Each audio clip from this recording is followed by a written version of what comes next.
All right, excited for today's episode of Success Mindset with my friend Steve Hildebrand, chair of the Promising Futures. Thank you, Steve, for joining me for this great conversation. Thank you, Tamien.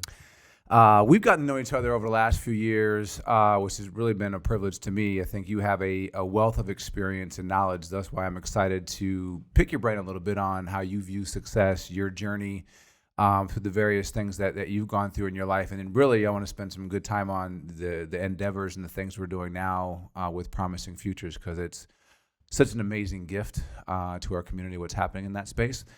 But just want to talk about the journey a little bit. Actually, before I even start, for those who may not know who you are, why don't you tell the folks who you are, a little bit about yourself. Who am I, Tamien? Who are you, Steve? I'm a kid who grew up in Mitchell, South Dakota. Youngest of 9 kids. My father died when I was very young, leaving us 7 of us kids home with mom. And we didn't have much money. We didn't have a lot going, but we had a community that supported us.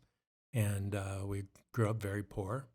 And that, has always resonated in me, that I've advocated and worked to help the poor all my life. And it's what drives me the most. Yeah. What would you say, in your of the things that you've gotten involved with, what comes to mind in terms of a few of your successes or things that you're most proud of? I'll put it that. What are a few things in your life that you've achieved that you probably would hang your hat on that you're most proud of to date?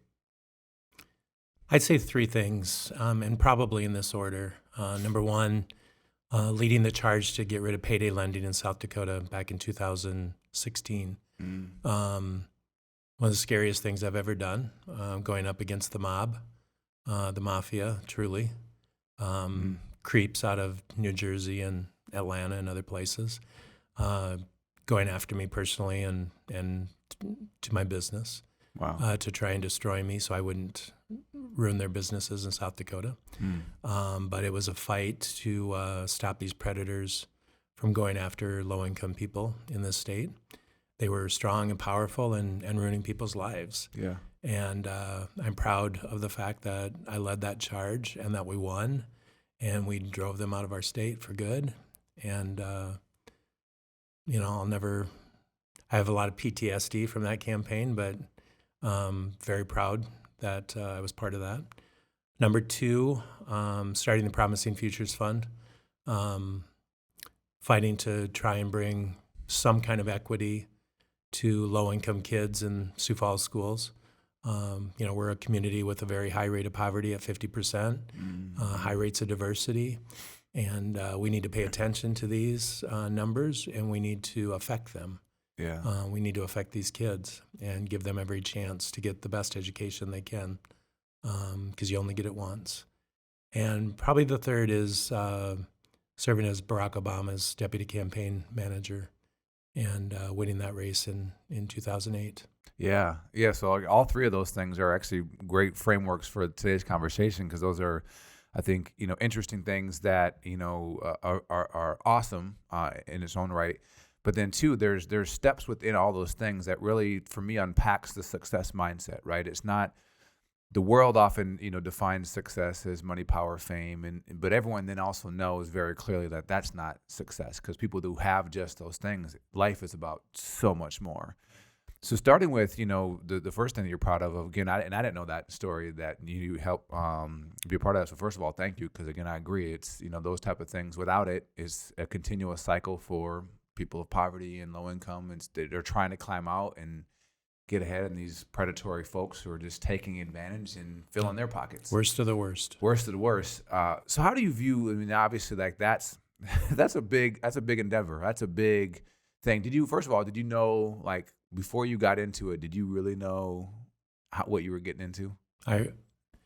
We met with some folks who had done the same campaign in Montana. Okay. And they told us very clearly, you have to be prepared that these characters are going to go after you in a very personal way. They're going to do deep research on you. They're going to work to try and destroy your business. They'll try and ruin you. Wow. So I was, I'm okay with that. they're evil people working to destroy people's lives, and they're worth taking on. Yeah. So let's unpack that a little bit because that's deep for me. That you knew ahead of time, and that's one of the things for me. Again, when I say again, I absolutely view you as someone who is successful. You can stop there. For someone that is going to take on something beyond themselves, again, your life is fine, you're okay, but there's a major thing that just wasn't right. Being willing to sacrifice, right, to have any levels of success, whether that's success in marriage, success in your health, success in your career, it's going to take sacrifices, but there's levels to sacrifice. And knowing that you were going to have to make the sacrifice, what kind of goes through your mind to say, okay, I know the potential dangers, I know all the things are going to come after me. What pushes you through anyway? It really goes back to my childhood in a couple ways. I grew up in the eyes of George McGovern. He was our senator, my hero growing up. He was a guy who took on very unpopular battles, and he always spoke his mind. And I always wanted to lead my life. I feel like I have led my life that way, where I say things that might not be popular, but I believe in them. And I think that's a really important character trait for somebody to have. Yeah. We live in a society where people are afraid to say what's on their mind, even though they know it's right. In some ways, because some people Right. are too much saying what's on. Well, yeah, absolutely. And then secondarily, I would say that growing up in the eyes of my mother, I have often wondered how she made it after Dad died. It was 1968. She was as poor as the rest of poor people are. And it was a different state and a different country back then. And you didn't have so many predatory type folks preying on poor people. Mm-hmm. And I often wondered what would have happened back when Mom was dealing with poverty and 7 hungry kids. Mm-hmm. If these predatory lenders were there, would she have made that bad decision out of desperation? Yep. Would she have gone to video lottery joints and pawn shops that do a terrible job of, or actually do a pretty good job of preying on poor people? And those weren't options for her. And luckily, she was able to, do very well and take care of our family. She went and got a good job and did well, but we still were kind of fighting our own battles to make it to college and stuff like that. So I would say those two things really. I thought about both of those things throughout this. There's ways to say things about predatory lenders that aren't going to be quite so offensive. But I wanted the people of South Dakota to know exactly who these characters were. That's such a great point because I think, again, a few of these individuals, right, when they're giving in a certain way and like, we're a benefit to your community, right? When there's money flowing, it's easy to spin those things. And that's admirable in that space. And even as you were telling that story, I think there's a lot of my drive. Next week I get to take my mom. We're going on vacation as a family, but I always take my mom with me, driven by knowing what she went through. Like she grew up probably lower middle class, upper lower class, teetering back and forth. Video lottery was one of the things that impacted our family in a very negative way. And so knowing the hardships that our family endured because of some of those things, right? Because you don't know any better. And when you're just when you're looking for hope, right? That hope, and you'll reach for it anywhere. And man, just one more week or one more hit, all those different things is huge. And especially the people that are in it. It's almost like, a lifetime of fighting for the defenseless in a lot of ways, which is awesome, which we need more of in our community. Which to me, I think kind of leads into, Promising Futures. For those who don't know exactly what Promising Futures, why don't you tell a little bit about what Promising Futures really is about in our mission within the organization? You bet. About 2.5 years ago, I started taking a hard look at the poverty rates across our city and the diversity rates and the number of immigrants coming into our community, and heard pretty clearly from our school district about the high rates of poverty and how they were increasing. And sort of over a 12-year period, we kind of watched them go from 38% across the school district to nearly 50%, and they're about 50% today. And I just couldn't really figure out why our city wasn't paying closer attention to those rates and doing things to address them in a positive way. And so I started reaching out to some of the schools to gain a better understanding of what the poverty rates meant. And what we found is, as it is in almost every city, poverty is very segregated. And so while it's 50% across the district, there's plenty of our community that doesn't have high rates of poverty in the school that their kids might be going to. But over here, you're going to find places like Terry Redland, Hawthorne Elementary, Lowell Elementary, where poverty rate's 100% in that school. And, across these Title I schools, they're, at the time, they were very lonely operations. The principals were fighting this battle out with the teachers to try and give these kids a good education and good opportunities, but they were truly alone in doing it. They really had no parental involvement in their schools, which is very different than schools with middle income and higher income kids. Yeah. And so there wasn't equity in the schools. Yeah. Kids on the south part of town had a lot more opportunities than kids on the north end of town. And so the idea was to go into these schools and find out what these principals needed and to deliver on it. So, we've created a lot of literacy initiatives, bringing a lot of books in, encouraging people to go read with kids and be mentors. We've spent, this year alone, $225,000 on experiences, providing field trips for kids, taking 8th graders in our middle schools to college campuses to open their eyes to what's possible around them.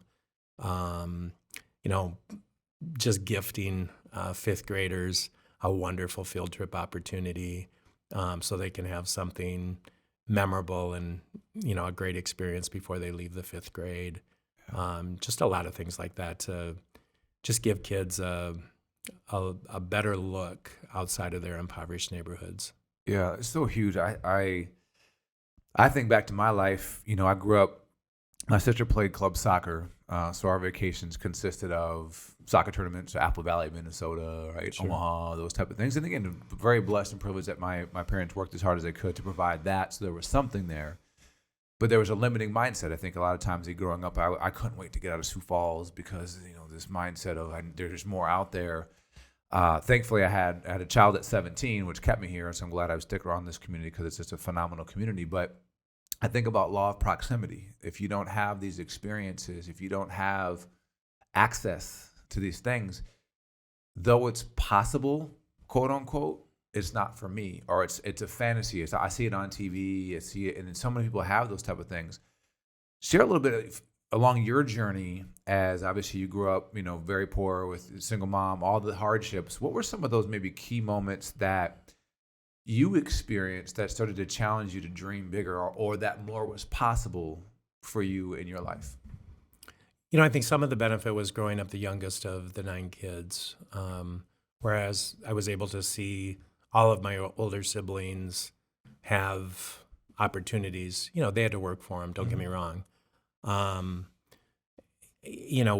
We were Catholics. My oldest 3 sisters all went to Catholic colleges and had scholarship opportunities provided to them, in part because they were smart, but in part because they were Catholic. Mm-hmm. But it opened up that opportunity to go to college and become what you wanted to become. I had a couple, actually all of my older brothers went into the Air Force, but also had that opportunity through education once they were out. For me, I was pretty confused about what I wanted to be when I grew up. Mm-hmm. I knew I wanted to party a lot in college, and I did plenty of that. But I was heavily involved in extracurricular activities and seeking out leadership roles to try and make a difference in whatever aspect that was. But I would say, my own college experience was more about finding my way to leadership than it was about academics. Okay. And, we each choose our own route. I chose a very different route. I had a great appreciation for academics, but I wasn't very good at it.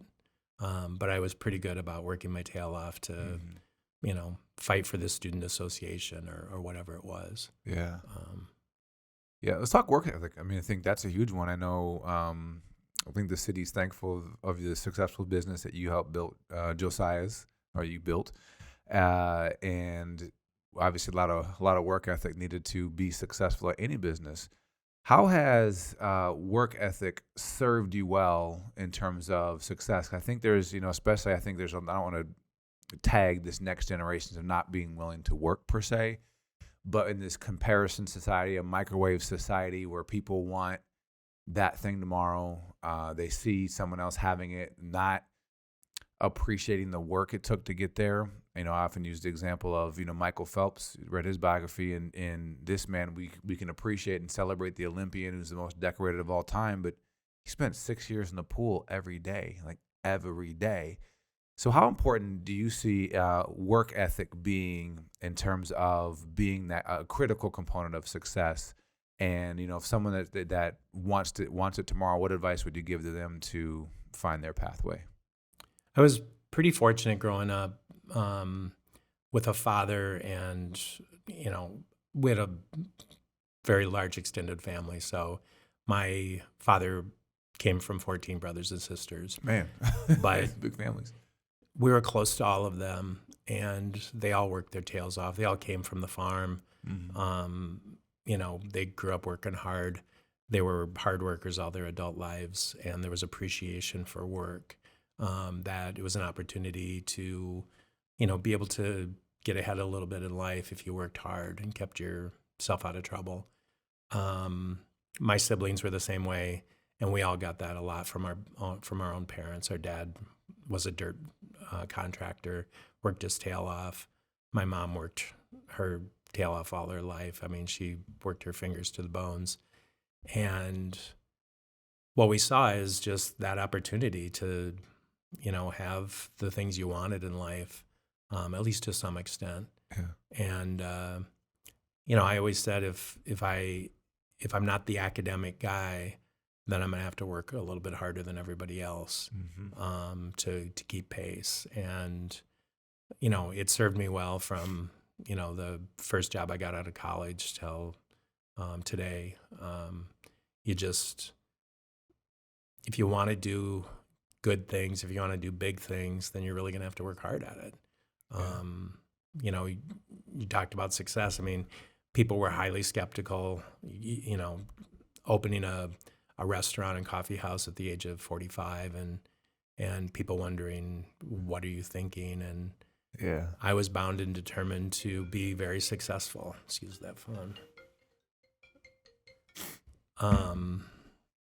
I wasn't going to be another statistic in the restaurant circuit. I was going to make it, and it meant working really, really hard, and I did. And I don't regret it. I learned a lot.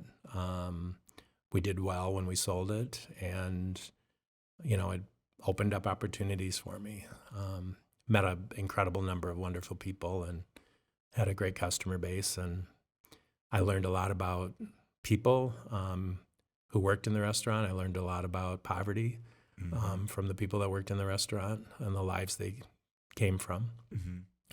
But I learned a lot about, how to run a business too, and that was really healthy for me. Yeah. Speaking of relationships, it's been said, and I don't want to just put the net worth in terms of monetary, because again, money by far everything in life. Net worth to me is also, again, the value of the relationships.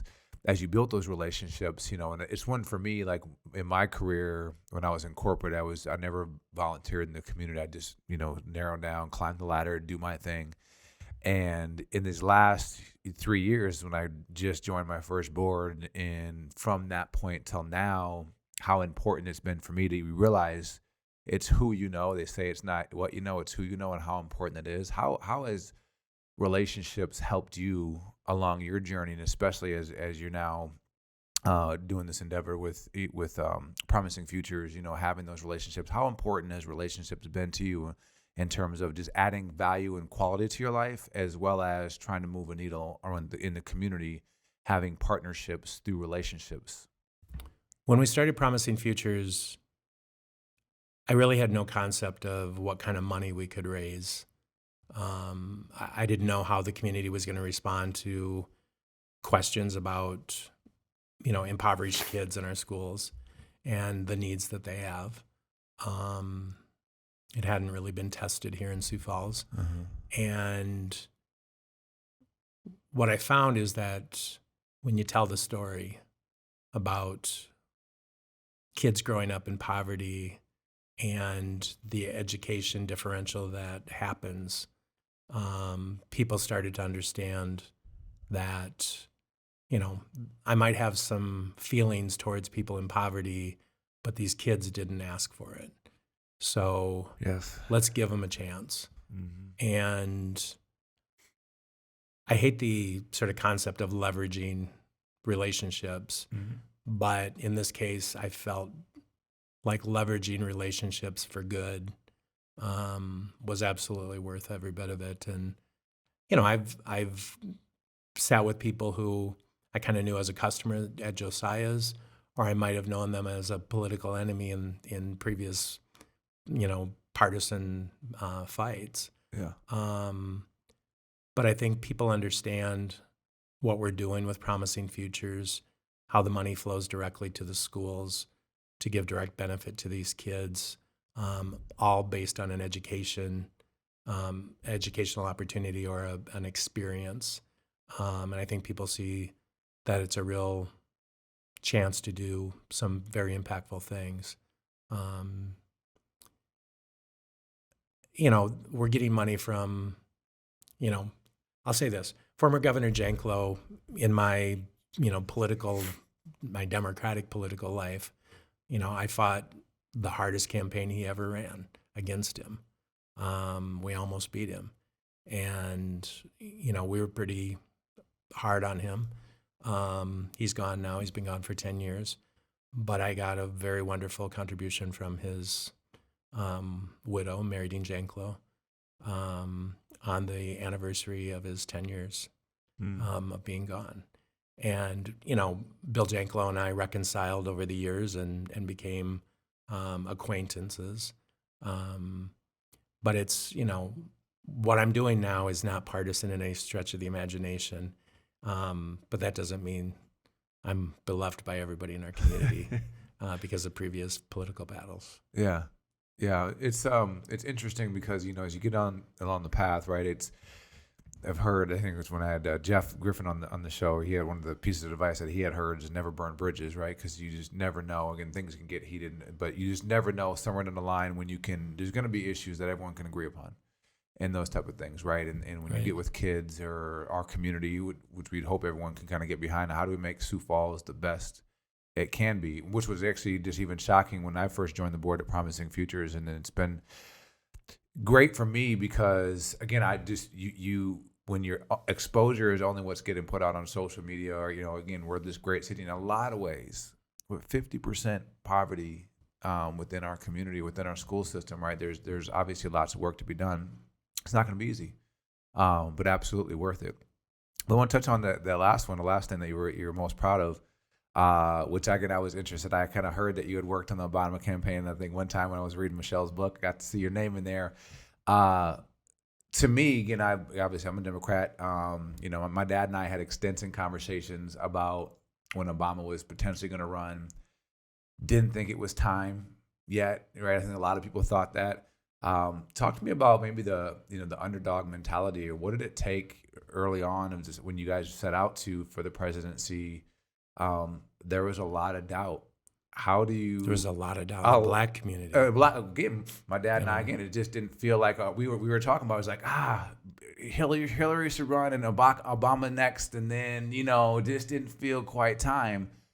which it goes back to, again, just being able to have that mindset of, again, I believe in it deep enough. Like how having that true underdog, you were true underdogs in this space. How did you muster up, not just the courage, but again, the motivation, the willpower to push through when most of the world, including the Black community, didn't quite think it was time?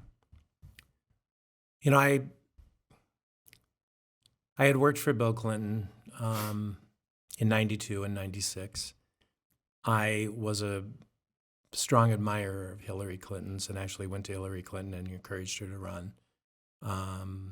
She was seeking her reelection to the U.S. Senate at the time that we talked about it.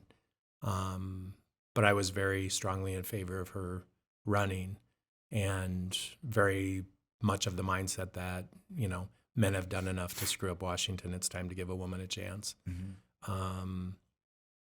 We had a great discussion. And then over the course of many months, I would watch soldier after soldier after soldier dying in Iraq and Afghanistan, and was very disappointed that the Clintons, who had at the time the most powerful voices in the Democratic Party, were very silent about the wars. I wanted them to come out much stronger, encouraging, condemnation of what we're doing, and a desire to get out. And they remained silent, and I started looking for another candidate. Barack's chief of staff was a very close friend of mine that I had worked with for a long time, with Senator Daschle, and I reached out to him, and my first question for him was, when Barack was running for the U.S. Senate, what did he have to say about going to war? And Pete said, I'll send you his speech. And he gave a very powerful speech predicting all that was going to happen. About, 5 or 6 days before the election, when he was running for the Senate. And I said, I need to meet him. And so there was an opportunity where he was going to be in Iowa stumping on behalf of Senator Harkin. And they asked me if I would go staff him. So I spent the day with him there. And I watched him like a hawk because I wanted to know if this guy was the real deal. Yeah. And I spent 4 hours driving home from Des Moines, calling everybody I knew to say he's the real deal and we got to get going. And a few months later, started working with a group of 7 others to help him plan a possible presidential campaign. Because he was pretty, in the fall of 2006, he and Michelle were both pretty unsure that this made the most sense, that it was something he didn't have to do. But it was an opportunity, as there were other opportunities in front of him. So we helped him sort of sift through all of it, what a presidential campaign would look like. And I was the one at the table who was passing out the Kool-Aid. I was absolutely convinced that this guy was a world leader, that, for a lot of people, it's not a natural thing. For him, it was a natural thing. Mm-hmm. He was very worldly. He had an incredible worldview, but he was passionate about trying to do some really good things for America, and I knew he could win. And honestly, the hardest part of the initial campaign was convincing the Black community that he could win. Yeah. And it really took almost a year. Not for everybody, of course, but he had to win the Iowa caucuses and beat Hillary for a lot of the Black community to believe that he had it in him. Yeah. But that was okay. Nothing wrong with that. Yeah. A huge part for me of, we talk about success and the way we teach it in our Leaders Tomorrow programs and those type of things, of it's important to celebrate along the way. And so much, we have a big, what we call a Super Bowl society, where we only celebrate at the end. Obviously, during the campaign and obviously up until, the victory, the milestones and mile markers, did you guys allow yourself time to just have the small celebrations along the way, or was it the mindset of like, there's only one celebration and that's when we win? No, I think we were working our tails off every step of the way, but we had a lot of skeptics, not necessarily because of Barack Obama, but because of the power of Hillary Clinton. Um, you know, how badly is she going to beat us in fundraising every 3 months when you have to report publicly your financial amounts? Every national poll had us way behind. And when we would come in and compete head to head with her on fundraising, it was a great reason to celebrate. We're running against Hillary and Bill Clinton, the most powerful, fundraising couple in Democratic history at the time. And the fact that we could compete from the first quarter and the second quarter and the third quarter and fourth quarter, it was amazing. We beat her most of the time, which nobody ever thought we could. We didn't think we could. Every discussion we had in the fall of 2006 was how badly are we going to get beat in fundraising. So those milestones were pretty important. We didn't care about the national polling because that isn't how you win a presidential campaign. It's state by state. And all we needed to know was how are we competing in those first 4 states. And then from there, you can get the momentum to move forward. Yeah. Real quick, how did it feel winning the opening night when that feeling? 'Cause I think a lot of people, again, the feeling of winning comes too far and few in between, but I don't think we celebrate enough, especially something of that magnitude. What was it like for you unpacking all the hard work and all the effort and all the doubting and kind of culminating when the results came in? What was that like for you? I suffered a lot of depression and anxiety for that 2-year period I was working for him. I had a huge amount of responsibility, probably more than it was more than I could handle. I was there in Grant Park in Chicago when he gave his acceptance speech, and, you're incredibly proud and happy and grateful to have been part of it. But I skipped the opportunity to be part of the senior staff private moment with the Obamas and went back to my apartment and packed up so I could get out of town and come home. And just coming home and being with my partner and being in my house and waking up without worrying about the weight of the world on your shoulders was a big deal. And, maybe that was a selfish moment, but, from a health standpoint, I just needed to go take care of myself at that point and move forward. Yeah, it's a big deal. We preach that a lot, that, so many people get caught up in the expectations of others. Oh, if I were in your shoes, this is what I would do. But it's important for each of us to really search within and really say, what are the things that is most important for me in this moment? Unpack that just a little bit. I think there's that same mentality, especially as we go back and talk about underprivileged, populations that we're trying to help and uplift through promising futures. When you talk about being the underdog and what is it going to take to really grow and find success, right? How could you maybe unpack a little bit of the mindset that it's needed to, even if you don't see there's a chance, get up every day and do the work? What are a few things that you would take away from that you could say anybody from any circumstances, if they do, this type of thing, or they put your mindset in this certain way, you'll find yourself on the other side a step better and then a step better, et cetera? Well, I'll step back, 1 second and say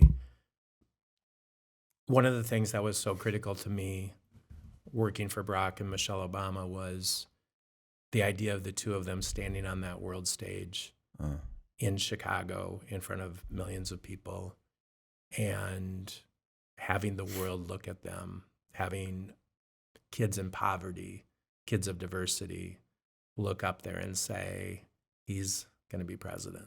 Mm-hmm. And that changed everything about America in good ways and bad. Yep.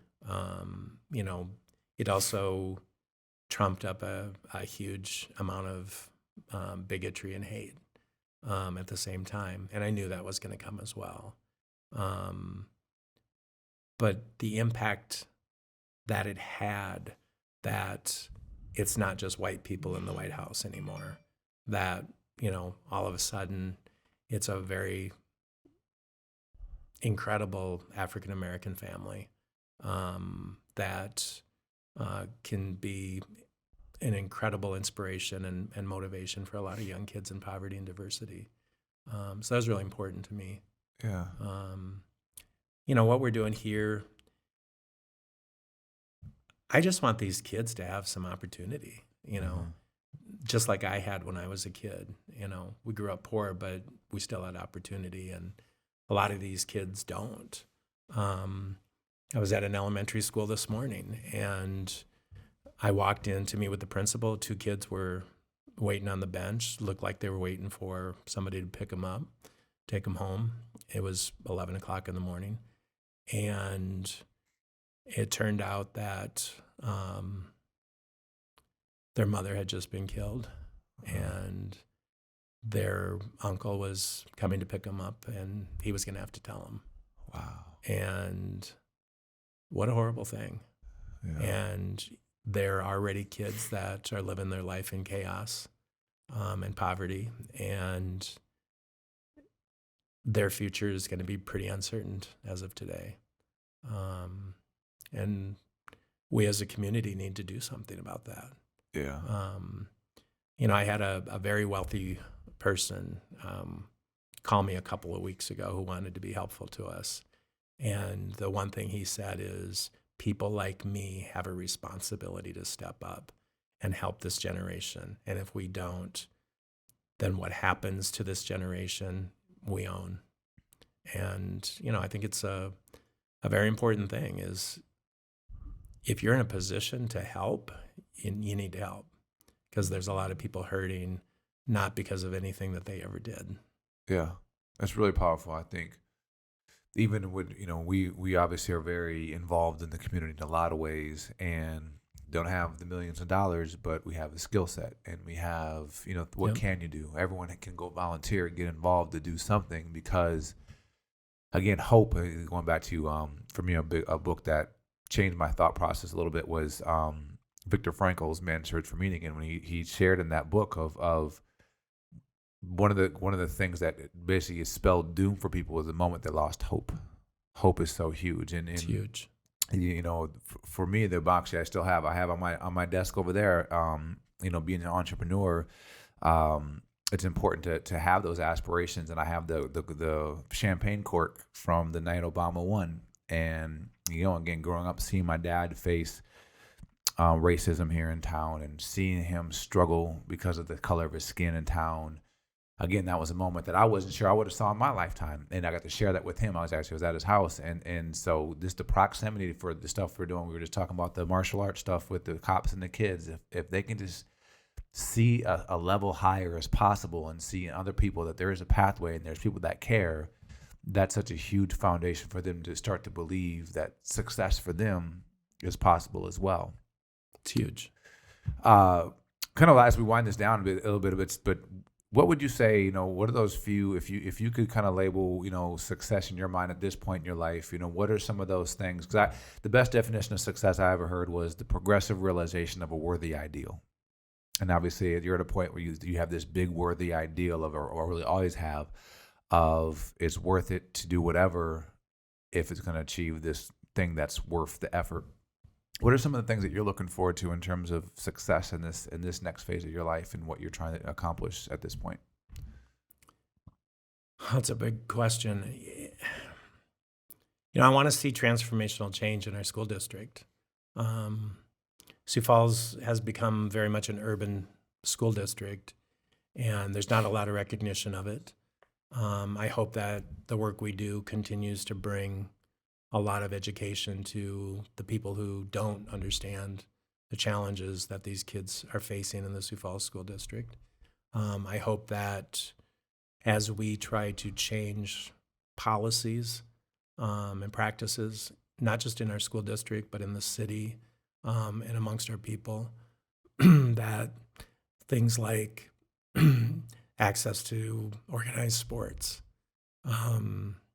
the soccer initiative that you're working on, Tamien, that stuff, to have kids be able to step up and participate in organized sports just like any other kid. Yeah. When the kids that, we fight for, they don't have access to it because of cost and transportation. When I was a kid 50 years ago, you got to play Little League, you got to do whatever the hell you wanted to. Yeah. And there wasn't a cost associated with it. And now it's just gotten so out of control with, having to travel to Omaha and Des Moines and Kansas City and Minneapolis for tournaments. Yeah. And kids in poverty have no opportunity to participate. And I think that's a crying shame. And frankly, leadership in this community should be stepping up to the plate and providing opportunities. And it shouldn't just be, some of us activist types in the community who are fighting for these kids. Because we're going to make a little bit of a difference, but we're not going to make transformational change. Yeah. I'd like to see the mayor and others really step up to the plate and start forwarding initiatives that can provide opportunities for everybody in this community, because there's a lot that are lacking, and it's a crying shame, because frankly, they're the ones that need it more than anybody. They're the ones that are most likely to be, in unsupervised, more dangerous situations than kids of middle and upper income. And so they're the ones that need it the most. But our soccer fields are segregated. Our athletic facilities are segregated. And I mean that in a location sense. That if you're a family without means, you're not playing soccer, you're not playing Little League, you're not playing Y basketball, and on and on and on, because you don't have access to it. Yeah. Yeah, that's a big deal. Again, why we're passionate about it, because everyone, again, deserves the opportunity, no matter, we don't choose where you're born or who you're born into, right? It's giving everyone access and opportunity. Last question, we have these cube conversation cards, so I'll just kind of randomly pick one and you'll get to answer one of the questions here to kind of finish this out here. I think I know the answer to this one, but I'll see if I'm right. What activities make you lose track of time? That's a good question. I'd say a good dinner conversation. Watching Ted Lasso. I don't know. I watch a lot of the same TV shows over and over again. It's a very bad habit that I have. Kind of bad comedies. Yeah. So I waste a lot of time and lose a lot of time. Well, if it gives you a little balance back in your life, again, it's important. I don't obviously. know if it does.